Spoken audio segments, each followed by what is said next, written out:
What's going on, everybody? It is Ball Up Top, a women's basketball podcast presented by No Cap Space. It's Shawnee, it's Andrew. Tyler's sweating out an Oklahoma City Thunder playoff game right now. I do not have such worries because the Knicks won. Now it's just a 2-1 series instead of a 3-0 series. Very happy about that. Feel very positive about where we're going. And I feel very positive about where this show is going, Shawnee, because we have a packed show. Why's that? Plenty of good stuff. We're finally in the season. We have survived the first of what will likely be many think piece cycles, and we got hoops to talk about. Finally, thank God. Thank God. So welcome to Scorpio Hour, where we give you the best November has to offer and all of our takes on women's basketball. We're at hoops time. We're in hoops time. No more play. Let's get to it. We had some hate. We had more hate. We still have hate on the horizon. Potential agendas. We got everything. And in case you don't have everything and you want more of everything, you want to go to Homefield. Check out the No Cap Space WBB collection at homefield.com. Use code NOCAP15 to get 15% off your first order. And check out the collection. We curated all of Homefield's women's basketball merch, all for you. They've got new stuff coming out every single month, not just women's basketball related, but anything under the sun. You want it, they got it. Go to Homefield. Because that Indy 500 was this past weekend, right? That jacket. Woo! That Indy merch, jacket. Man. And look, you don't have to love the studio show on Fox to appreciate a good piece of Indy 500 merch when you see it. We can culturally appropriate the other way too. And it works. Let's do it. Shout out to South Carolina. If you were at the fair between 2003 and 2007, you know what I'm talking about. Go get you a NASCAR jacket. The right way. The only way to do it. Well, let's start on the hoops itself, because we are officially 2.5 minutes in and completely off the rails. Caitlin Clark on the injury report. A pretty somewhat out of the blue news report from Alexa Philippou at ESPN. This is something that we had heard throughout the preseason that, there was a nagging quad issue. I went back and watched some of the games today, just kind of checked in some highlights on YouTube, and that first step wasn't as explosive off the left leg in early games. So I wonder if maybe it was something that we just kind of weren't looking closely at enough. But first, initial thoughts. Quad strains and quad injuries are a little funky. They can be. They say at least 2 weeks, and then Indiana's going to reevaluate it. But this is a top 5 player in the league already, the best player on the Indiana Fever. That's out for at least 2 weeks with an injury. Is how worried are you here as the resident Fever scholar? Well, as a mother, I'm very concerned because I went through the same thing with Russell Westbrook. And it's I could tell his quad was shot because his shots were hanging on the front of the rim. And I was like, something ain't right. And then it comes out, he played through it and it was awful. So I'm glad she's not trying to be a hero and taking a second, but it came out later, he was playing with basically no quad. They had to regenerate his quad or something. It was bad. So it took him a minute to heal from that. And he's a very explosive, obviously uses his quads a lot. For his type of game. So with her, I'm two is being generous, 2 is being optimistic, 2 is being, I think, trying to quell the people so that they don't completely overreact. But I'm not holding out for 2. So it sucks. It sucks because it was happening at. She looked really good though. When we get 100% Caitlin, when we get her acclimated and fully comfortable, it's gonna be disgusting. Because how do you put up a triple double with no quad? She's still doing all of these things, almost 30-point game with no quad. The logo, man, it's gonna get real wicked when she really puts it all together and gets fully healthy. I'll let you chime in first, because I have an Aaliyah Boston agenda to push, but I'll let you interject on your thoughts. Yes, before we get to the Aaliyah Boston agenda, because it's coming and I feel it and I'm ready for it. I want to draw attention to the fact that like this could be worse. And Mm-hmm. I say this in the sense of, yes, June 10th, you have Atlanta, who you're kind of building a somewhat interesting rivalry with. And June 14th, you get the defending champs this time at home in Indiana. So Who's that? out, are we doing the Marvin Harrison Yeah, thing with the Liberty now? You can't say the name out loud on the show. I'm gonna get a who every I single really was time. like, what game? Where I don't see Minnesota on this So list. who's defending champion? Well, the future champion Washington Mystics are on this roster a couple times, and future funnest team in the league, Connecticut Sun, also here. But when you actually look at the schedule from May into really like that Aces game on June 22nd, you have Washington Into the twice, Aces. Connecticut twice, Chicago, Golden State. Those are all games that theoretically, with the roster you have, you can win without her. Atlanta, New York, Vegas, Seattle. Yeah, you want Caitlin Clark in the lineup to be able to win those games, and every game matters. 44 game season. You know, if you drop like 5 or 6 of these next 8, then you're in trouble, not necessarily for making the playoffs, but just for seeding purposes, because you're going to want a top 3, top 4 seed by the time you end up in the playoffs in September. But it feels like if you were to have to lose her for any stretch of time in this season, it's this one. Because when you start to look on the back half of the schedule, you get New York 2 more times, right? Like you get Vegas again, Phoenix, Seattle, Phoenix again. Like the back half, you have Minnesota in August 2 times back to back, and then Minnesota once more in September. You want to probably, you probably want to get it out of the way now, right? So if anything, I would say I'm glad that they're able to get her somewhat off the books, you know, for this 2-week span. But it also opens up a question of there's no other point guard on this roster. Like there is Sid Colson. And I do not want to down Sid Colson because Sid Colson is solid. For those of you that have been in the know, Texas A&M legend Sid Colson, not just locker rooms. That was like 2011, bro. Oh my god. Look, all I'll say is this: she can give you good quality defensive minutes at the point guard spot. Whether or not she can fully facilitate is one thing, and she's not Caitlin Clark from a shooter's perspective on the other. So, like all of the defensive schemes and matchups that you were expecting to get to open up looks for everybody else over the next handful of weeks, you're not going to get that now. So I am curious, and I'll open this up because this will lead in to the Aaliyah Boston agenda. Like, are we going to get like Kelsey Mitchell, Lexi Hull, Sophie Cunningham, Lexi Hull? Where does Sid Colson come in? Like, I'm really fascinated with how Steph White decides to do this, considering you're losing your point guard and de facto floor general who played what, like 34 to 37 plus minutes a game for you at this point? Yeah, so I think we're going triangle offense where we have no like true guard. It's going to be guard by man. Phil Jackson's coming from the rafters with his shoulder pads out, man. Like we're making it happen because like with Sid Colson, this would be if she plays like the minutes that Caitlin Clark plays, this would be like the first time in her career that she would play that much, and it's coming at like 36. So I'm not throwing a 36-year-old out there for the first time for 30 minutes. That don't sound like it's a good idea. You know, defensively, she can come in and make some things happen. So I trust her on that, you know, on that end and in that regard. But just for that load, you got to divvy that up. And this is where you should have kept Grace Berger. Amazing Grace, if nothing else, knew how to get it to the moneymaker. Which then leads me to what I'm saying. The moneymaker is Aaliyah Boston now. She's having already an MVP caliber season. I had tweeted this and everybody yelled at me because y'all are fake. But Aaliyah, she gets 66% of her assists from Caitlin.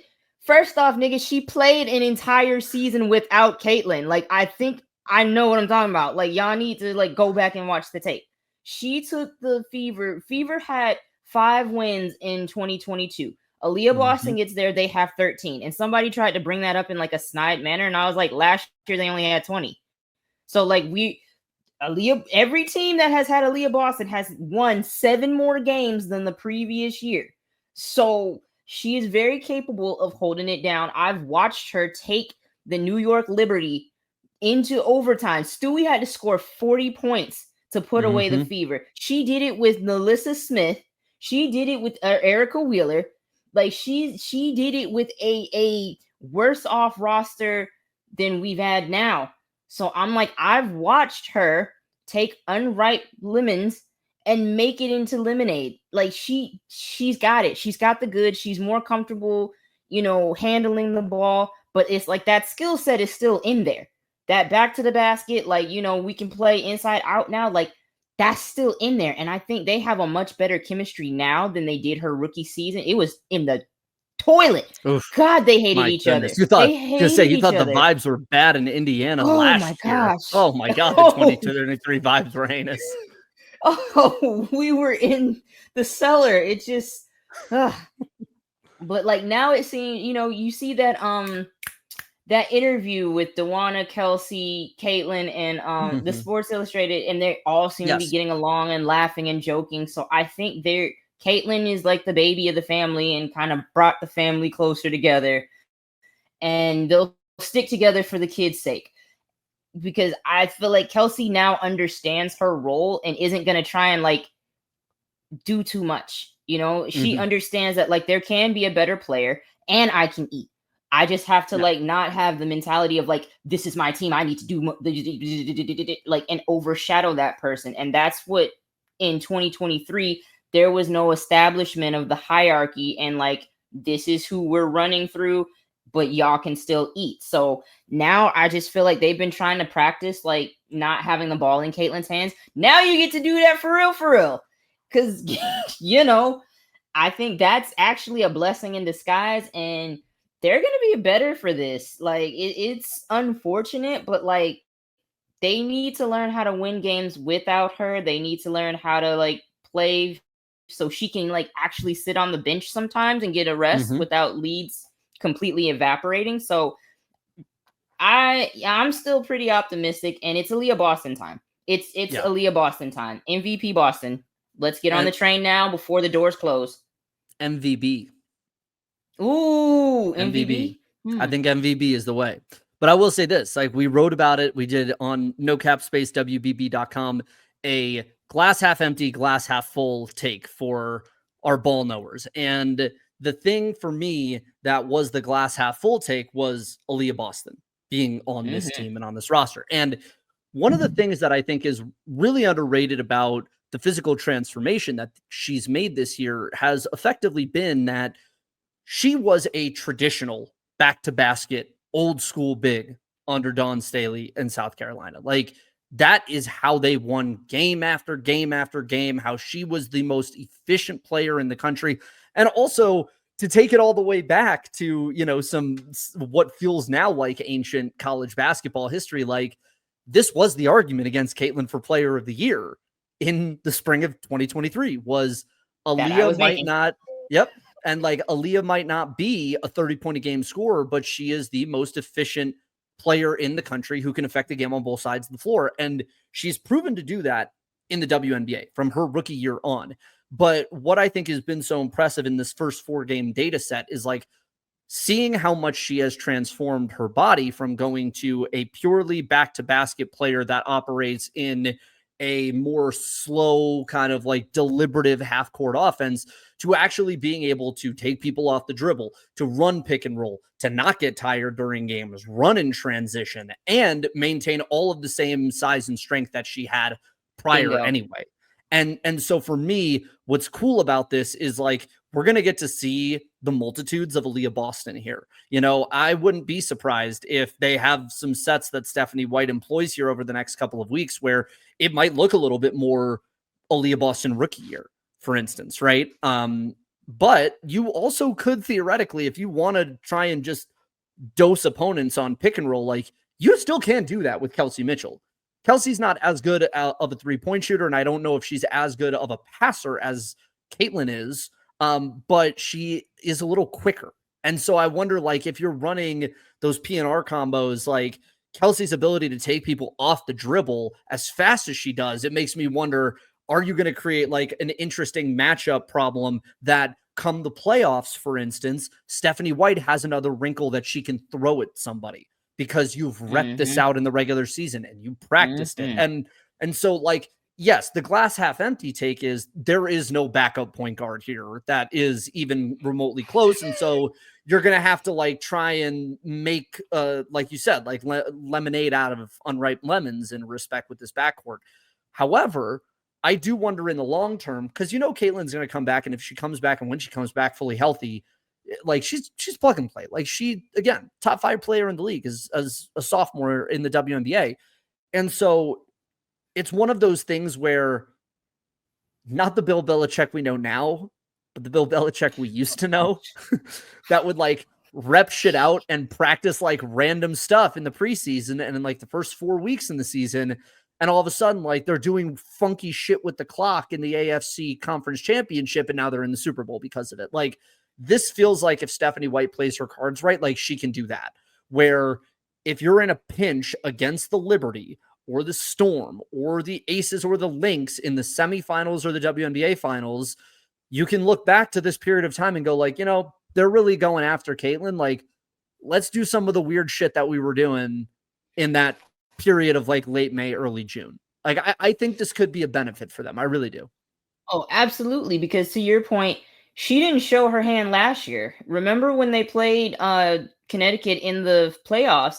Then she makes the switch and has Dewana Bonner on her instead of Dejanay Carrington. So like she saw Dejanay all season. Then we get to the playoffs and she's got a new wrinkle and she throws some, and it threw them completely off. Like Caitlin admitted that. So I think, and that's my thing. I think that's what Stephanie White's been trying to do up until now. Like she probably knew she wasn't 100%. So that's why we're getting like this off the ball experimenting. And that's, you need that. You need that because everybody at this point knows like the run and gun fever, they can do that. They can push it and they can, you know, score 100, 120 just running off of transition baskets. What happens when we stop that? What happens when we slow them down? What happens when we grind it to a halt and make it really ugly? And you have to know how to win like that because there are like Atlanta is a horrible matchup for them now. Horrible. And you got to figure that like they make it ugly, and it was still almost 200 points scored. So that's actually terrifying that's what their ugly game looks like.